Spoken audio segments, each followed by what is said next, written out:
Think about the last time you signed up for something: a streaming service, a fitness app, some tool that promised to make your life a little easier.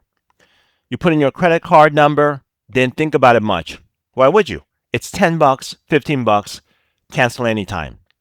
Now take that moment, that one small, reasonable moment, and multiply it by every time you've done it over the past 5 years. Every free trial you started, every just one more service, every I'll cancel if I don't use it. This episode is about the gap between those two things: the single moment that feels like nothing, and the aggregate that has been quietly reshaping your financial life in ways you almost certainly haven't noticed. We're going to look at how the subscription economy actually works, not the marketing version, the real mechanics underneath. And what we'll find is that the whole model, the entire thing, rests on a bet. A bet that you'll forget, that you won't check, that the path of least resistance will keep your money moving month after month after month, whether you're getting value or not. And those stakes, they're on your credit card statement right now, tonight, while you're listening to this.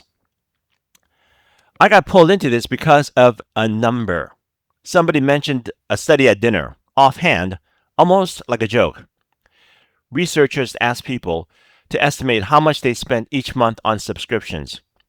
Then they walked them through it category by category. The estimate? $86. The actual number, $219. I kind of laughed at that. Then I stopped laughing because that's not a rounding error. That's not, oh, I forgot about Hulu. People were off by a factor of 2.5 about their own money, leaving their own account every month. How are millions of people that wrong about something that basic? Welcome back to Interconnected. I'm your host, Carl. So, 86 versus 219, that gap wouldn't leave me alone. Because here's what's bugging me. It's not like people are stupid. They're not careless. Most people in that study know what subscriptions are. They use them daily. And yet, when asked to estimate their own spending, they were off by $139 a month, on average.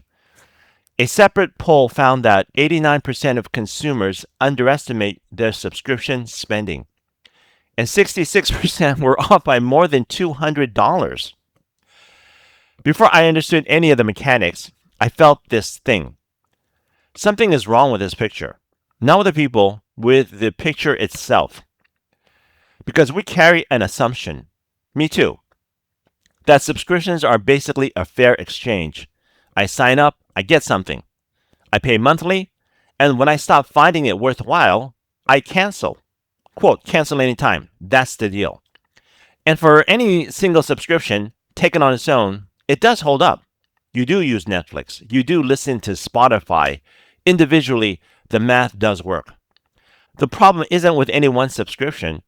It's with everything running underneath the arrangement, the invisible machinery, the aggregate, the design. So the question that hooked me: if we're all spending 2.5 times more than we think on subscriptions, and we're apparently fine with that because we don't even know it's happening, is that an accident? Or is that the plan? Let me be fair first, because the subscription model taken at face value makes a lot of sense for both sides. For consumers, it's genuinely convenient. You don't shell out hundreds for software. You don't commit to a full year at a gym up front. You get a library of content for the price of what a single DVD used to cost. The data backs this up. 73% of subscribers say they prefer the model because it gives them predictable monthly costs. 65% say flexibility. The ability to pause or cancel is the number one reason they signed up in the first place. So that's real. It's not a trick. 8 in 10 American adults use at least one subscription service. The model won because, in a lot of ways, it deserved to win. For businesses, it's even better. Steady revenue, better forecasting, higher valuations from investors. If you're a public software company, Recurring revenue is the single most important number in your earnings report. The global subscription economy hit roughly $500 billion in 2024. It's projected to reach $1.5 trillion by 2033. So it's not a niche trend. This is the economy now. So far, so good. Willing buyer, willing seller. Convenience traded for predictability. It's modern, flexible, smart. And I believe this story. Honestly, I still partly believe it. But there's this paper published as a National Bureau of Economic Research working paper in 2023. 3 economists, Ine, Klopak, and Mahoney. And they did something really clever. The kind of research design that makes you say, why didn't anyone think of that before? It does to me as an economist. They got access to transaction level data from a major US payment card network. Massive data set. Covered roughly 30% of all subscribers to 10 major subscription services. And they noticed something about credit cards that most of us never consider.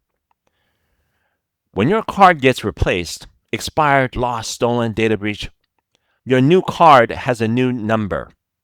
And every subscription that was auto billing to the old number, it stops. It just stops. The charge fails until you actively go in and re-enter your payment information. That's it. That's the whole insight. A card replacement creates a moment where you actually have to decide. Do I re-enter my info for this subscription or do I just let it go? So it's a natural experiment and nobody designed it. Nobody surveyed anyone. The data simply falls out of regular life. And here's what they found. The monthly drop in subscriber retention during the card replacement window was 4 times larger than normal. 4 times, not for one service, across every single service they studied. When people were briefly forced to make an active choice about continuing their subscriptions, cancellation rates spiked dramatically. Let me say that again. Not because you missed it, because it sounds wrong. The simple act of having to re-enter a credit card number, not being asked, do you still want this? Not being shown what you're spending, just having to type 16 digits into a box, quadrupled the rate at which people walked away. And the researchers verified something important. They checked whether overall spending on those same credit cards recovered after the replacement. It did, almost immediately. So people weren't switching payment methods. They weren't in some financial crisis. They were just finally choosing. And a lot of them said no. That was the moment I started talking to people. What follows is a composite. Pieces of real conversations, real experience, combined into one voice. The facts are real. The perspective is drawn from people who've actually lived this. Maria is 34, single mom, administrative assistant. She signed up for a streaming service during the pandemic. Kids were home all day. She needed something to keep them occupied. Totally reasonable. Then she added a meal kit service during a particularly brutal week. Got a free trial on a meditation app. Used it twice. Has a gym membership she hasn't touched since March. I asked her how much she thought she was spending on subscriptions. She said $45 a month. The real number was closer to $140. And here's the part that got me. Her credit card got reissued after a data breach last year. 3 of her subscriptions just lapsed. She never got around to re-entering the new card information. And when she finally looked at what happened, she was shocked to discover she'd been paying for 2 of them for months without using them at all. I asked her how she felt. She didn't say angry, didn't say ripped off. She said embarrassed. I should have been paying more attention. She told no one. And that reaction, that instinct to take the blame, I think it matters. Because Maria isn't careless. She's stretched. She's busy. She's parenting alone and working full time. And the system she's inside is designed so that the default is to keep paying. She didn't make a decision to continue those subscriptions. The decision was made for her silently by auto renewal every single month. The framing stays personal. Quote, I should have been more organized. Never structural. Never, this system was designed to exploit my inattention. But that's exactly what happened. So now I'm holding two pictures. One where subscriptions are a fair, convenient deal, and another where the simple act of replacing a credit card causes people to cancel at 4 times the normal rate. Those can't both be the whole truth. So I went deeper into the economic paper because those headline numbers were dramatic enough, but the details underneath were worse. The researchers built a structural model to measure what they called consumer inattention. What they wanted to know was, in any given month, what fraction of subscribers are actually making an active choice to stay, not paying by default, not just letting the charge go through unopposed, actually deciding. The numbers are, I checked them twice. Across the 10 services, the quote attention parameter ranged from about 0.05 to a high end down to 0.044 at the low end. Translation: for the most inertia-dependent service, the researchers call it Service B, subscribers were making an active renewal decision in roughly 4% of months. 4%. That means 96% of the time, those subscribers were just there, not choosing to stay, not choosing to leave. Not even thinking about it. It was just the default. So let's think about that. 96%. I tried to think of another industry where that's the operating assumption, that your customers aren't actually choosing to be your customers. I couldn't think of one. And here's where it gets genuinely uncomfortable. The researchers estimated what would happen if subscribers were fully attentive, if they actually considered their subscription every month. Inattention raised the company's revenue by over 200%, tripled it. The observed average subscription lasted over a year. In the fully attention scenario, about 4 months. Let's pause on that for a second. 4 months versus more than a year.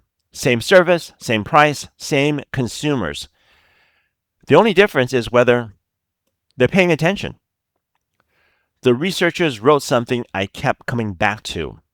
They said it was, and I'm quoting here, plausible to suspect that this service would not be viable as a business if not for subscribers' inattention.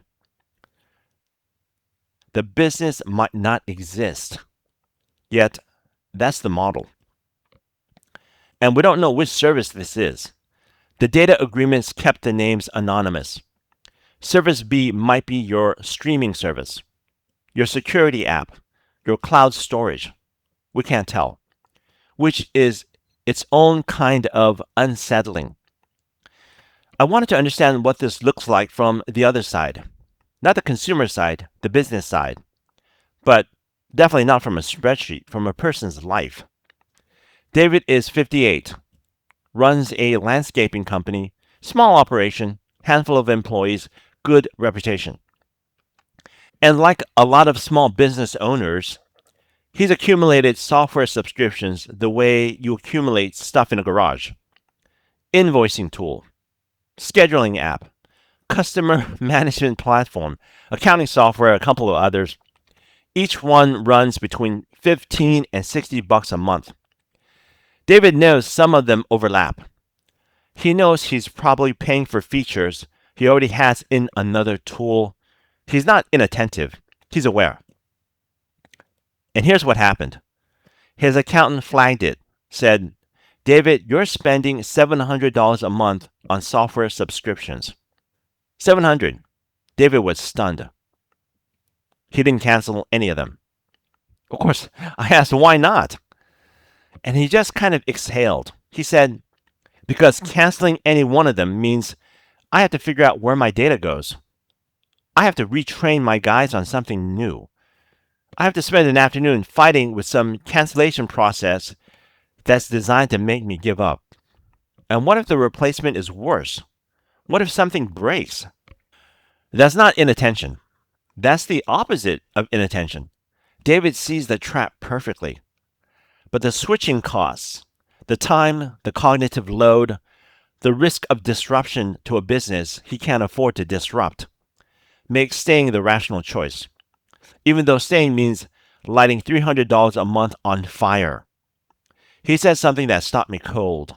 He said, "The convenience that sold me on these things is the very same thing that keeps me stuck." And I think he's exactly right. And I don't think that's a paradox. I think that's the design. The easier it is to sign up, the harder it is to leave. Not because leaving is technically prohibited, because signing up creates dependencies. Your data is there now. Your workflow wraps around it. Your staff knows how to use this one, not the other one. Every month you stay, the cost of leaving goes up. So now I've got two flavors of being stuck. Maria, who doesn't even know she's overpaying, and David, who knows exactly and can't get out. Both are paying more than the value they're getting. Neither has a real choice. I wanted to believe it was just human nature, that we're naturally bad at managing recurring charges. But then I started looking at what companies actually do with that knowledge. This is where it really turned for me. Because up to now, you could tell a benign story. Forgetfulness, cognitive limits, the natural friction of managing a dozen accounts. All real factors, they're all true, but incomplete. What I found next reframed everything. Let's talk about Amazon. The Federal Trade Commission sued Amazon over its Prime membership practices. And what came out during that lawsuit is, I reach for the word unbelievable, but that's not wrong. It's completely believable. That might be, in fact, the most disturbing part. Amazon's cancellation flow for Prime was a 4-page, 6-click, 15-option process. 4 pages, 6 clicks, 15 separate decision points standing between you and, "I don't want this anymore." Amazon had a name for it internally. They called it the Iliad Flow. Yes, the Iliad, Homer, the epic poem about the Trojan War, which lasted 10 years. So that's the joke. The people who built your cancellation experience thought it was funny that getting through it felt like a decade-long siege. They named it on purpose and kept using the name.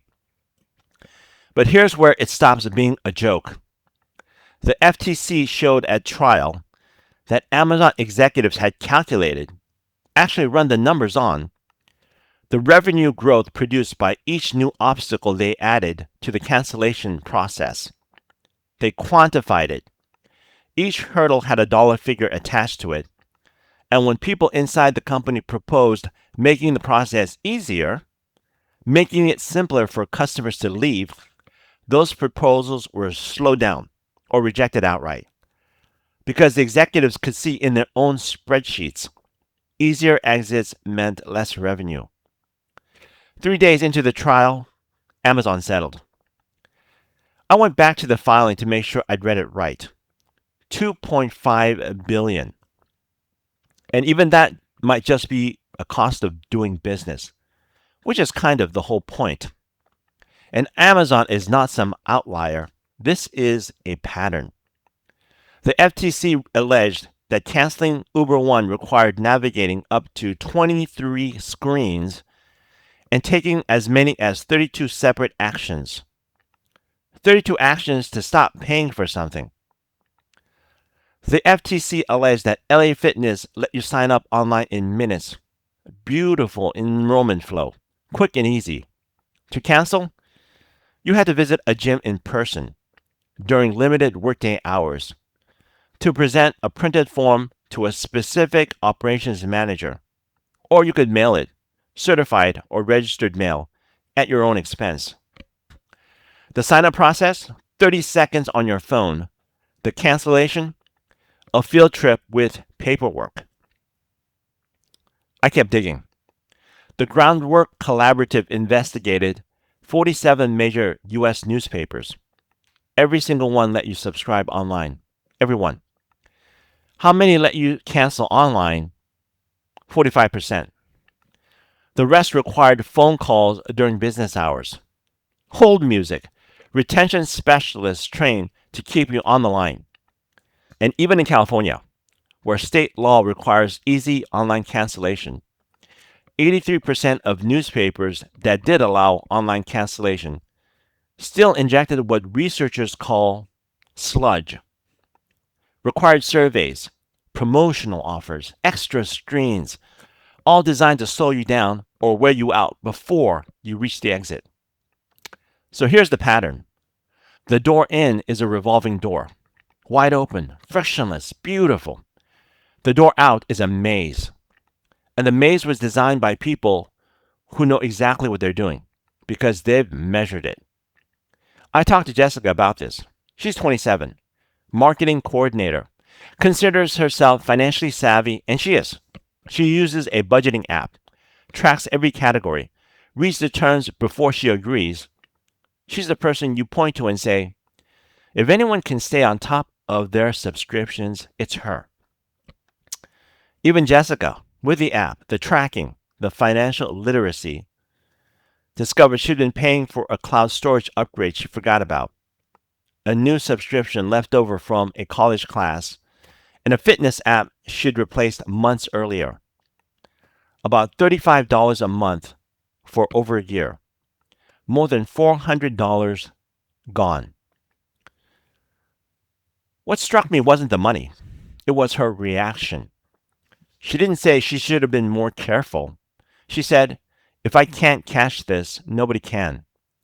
That's not a me problem. She was right. The charges are individually small enough to hide below the paying threshold. They appear on credit card statements and nobody reads line by line. Auto renewal happens silently. 3/4 of consumers say it's easy to forget about recurring charges. The system is built to be invisible, even to someone who's paying attention.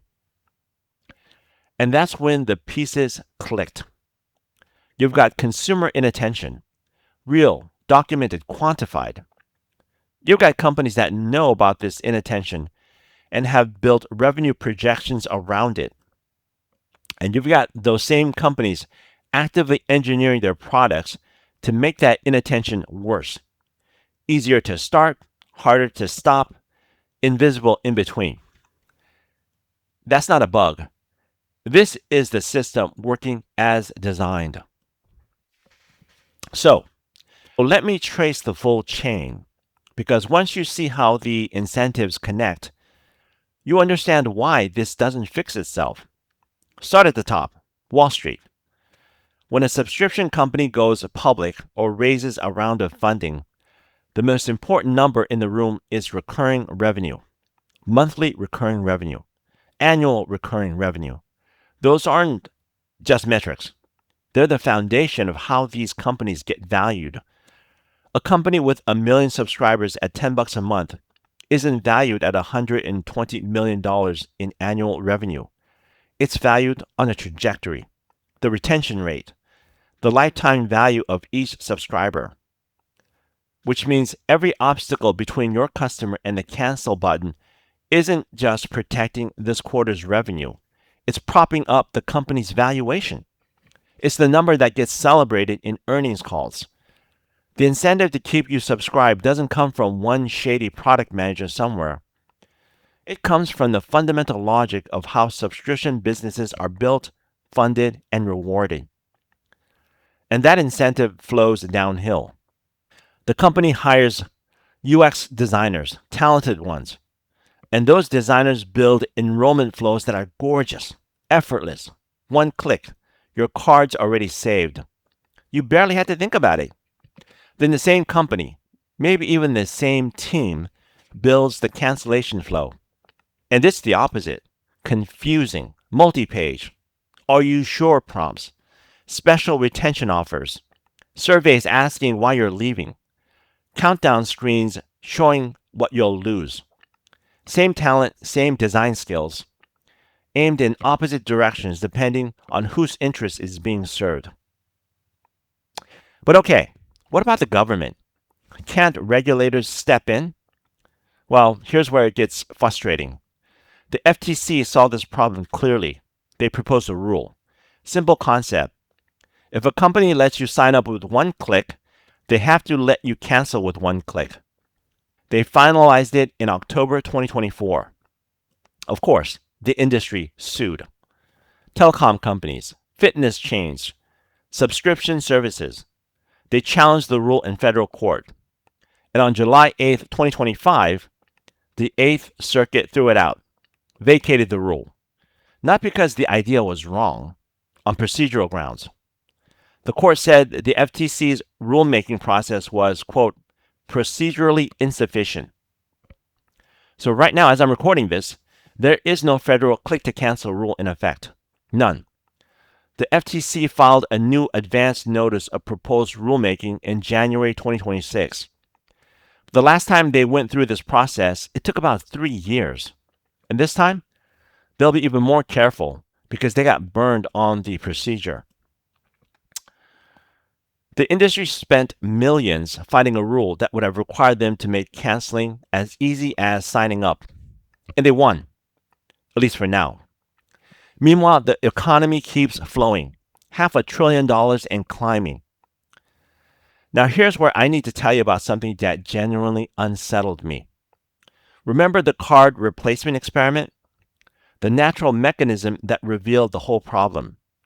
When your card gets a new number, subscriptions lapse, and people finally have to choose? The financial industry is fixing that. Not fixing the inattention problem, fixing the mechanism that reveals it. They're called card updater services. When your bank issues a new card, these services automatically transfer your billing information to the new number. The subscriptions that would have lapsed, the ones that fell away from Maria when her card was reissued, they don't lapse anymore. They update seamlessly, behind the scenes, without you doing anything, without you even knowing. So think about that. The one natural crack in the system, the one moment that briefly forced attention and revealed the gap, is being sealed shut. The very phenomenon the researchers exploited to prove the problem exists is being engineered away, which means the problem is almost certainly getting worse in ways the existing data can't even capture. And one more piece, the one that honestly made me angry. The economic paper looked at financial sophistication. They used a proxy. Whether a consumer had ever taken a cash advance on their credit card, which tends to correlate with lower financial literacy and tighter budgets. And the people in that group showed even higher inattention. The revenue extracted from their inattention was nearly double. That means the system takes more from people who can least afford it. The subscription economy's quiet bet that you won't pay attention hits the hardest on the people with the fewest resources to notice, the fewest resources to navigate the cancellation maze, the fewest resources to absorb the cost of services they're not using. That can't be right. I mean, it is right. The data is unambiguous, but it shouldn't be. And here's one last detail. There are now entire companies, Rocket Money, Trim, Bobby, whose business model is to help you find and cancel the subscriptions you're accidentally paying for. They can scan your accounts. They flag the charges you've forgotten. They fight the cancellation flows on your behalf. And how do they charge you for this service? A subscription. Yeah. So, I've been stewing on this for a while, and I want to be straight about what this investigation actually produced, because I don't think the right response is cynicism, even though parts of this are infuriating. Here's what I keep coming back to. The card replacement finding did more than expose the problem. It exposed the solution, or at least the shape of one. When people get a moment of forced attention, just one moment, one pause where they have to actively decide, they make different choices. They cancel the stuff they don't want. They keep the stuff they do. They become agents again instead of defaults. The researchers actually ran a policy simulation. What would happen if subscribers were required to actively renew every 6 months? Not cancel, just confirm. A simple prompt. Hey, you subscribed to this. Do you want to continue? Click yes or no. Their model suggests that would cut the revenue impact of inattention by about 50%. Half gone. Not through willpower, not through financial literacy, through design. Change the architecture and the behavior follows. But right now, the regulatory picture is a mess. No federal rule. A new rulemaking that'll take years. Industry lawyers who have already won once and will fight again. Some states have their own rules. California requires online cancellation, though, as we saw, companies still throw sludge at you, even there. It's something, it's not enough. So what does this mean for you, listening right now? First, and I mean this literally, tonight, when this episode ends, go look at your subscriptions, not in a general hand-wavy way. Category by category, streaming, software, fitness, news, shopping. Add them up. Compare the total to what you would have guessed before you added. Second, start treating the cancellation process as a signal. If a company makes it hard to cancel, that's not an accident. That tells you something about their business model. It tells you they've done the math and calculated what percentage of people will give up at each step. And you're part of that math. If you stay because leaving is annoying, you are the revenue they projected. And apply that same lens at the front door. When a sign-up process takes 30 seconds and asks for your card just in case, ask yourself, is this company betting I'll love this or betting I'll forget? Because cancel anytime is technically true. You can cancel anytime, if you remember. If you can find the cancellation page. If you have the patience to navigate however many screens and retention offers and surveys and are you sure prompts standing between you and the exit. The fine print on cancel anytime isn't legal. It's behavioral. So let me tell you where I ended up. I walked into this thinking it was a story about carelessness, about people not managing their money well enough. It's not. The data is too clean for that story. When you force one moment of attention, just one, behavior changes dramatically, which means the inattention isn't a character flaw, it's a design choice. Someone else's design choice applied to your bank account to serve someone else's financial interests.